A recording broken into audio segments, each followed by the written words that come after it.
வணக்கம் friends, welcome to my channel. இன்றைக்கி நம்ம சேனலில் என்ன செய்ய போகிறோன்னா இறால் 65 செய்ய போகிறோம். இறால் 65 செய்ய ஒரு 1/4 கிலோ இறால் எடுத்திருக்கேன்.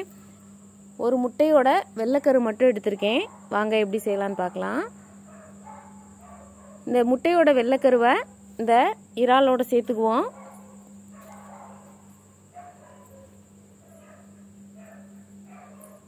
அதோட ஒரு ஸ்பூன் கார்ன்ஃப்ளவர் மாவு சேர்த்துக்கிறேன்.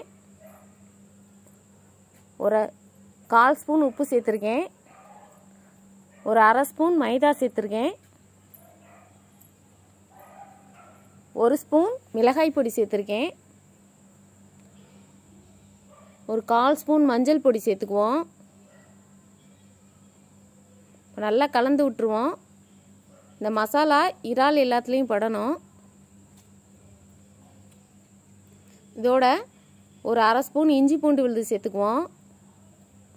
நல்லா கலந்துட்டு ஒரு 1/2 மணி நேரம் அப்படியே வச்சுருவோம். இப்போ இதில் மேல் கோட்டிங்க்கு இப்போ மாவு ரெடி பண்ணுவோம். ஒரு 1/2 ஸ்பூன் கார்ன்ஃப்ளவர் சேர்த்துக்குவோம்.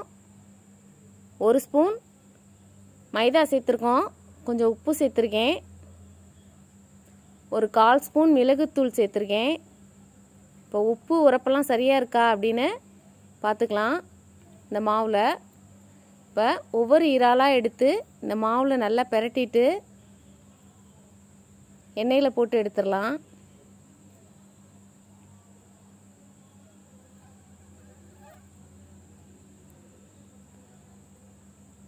அதிகமான இறாலை எண்ணெயில் போட தேவையில்லை.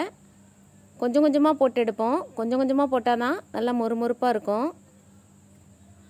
முதல்ல இறாலை போட்டோன்னே அதிகமாக சத்தம் வரும். இறால் வேக வேக சத்தம் குறைஞ்சிரும்.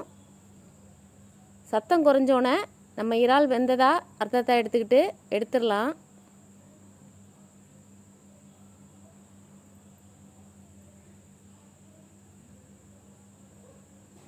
அடுத்த செட்டு போட்டு எடுத்துருவோம். இறால் 65 ரெடி ஆயிடுச்சு. இது தயிர் சாதம், சாம்பார் சாதத்துக்கெலாம் நல்லாயிருக்கும். ஈவினிங் ஸ்நாக்ஸாகவும் நம்ம செஞ்சுக்கலாம். ஒரு டிஃப்ரெண்ட்டான ரெசிபி. நீங்களும் உங்கள் வீட்டில் செஞ்சு பாருங்கள். எப்படி இருந்துச்சுன்னு சொல்லி கமெண்ட் பண்ணுங்கள். லைக் பண்ணுங்கள், ஷேர் பண்ணுங்கள், சப்ஸ்கிரைப் பண்ணுங்கள். Thank you friends.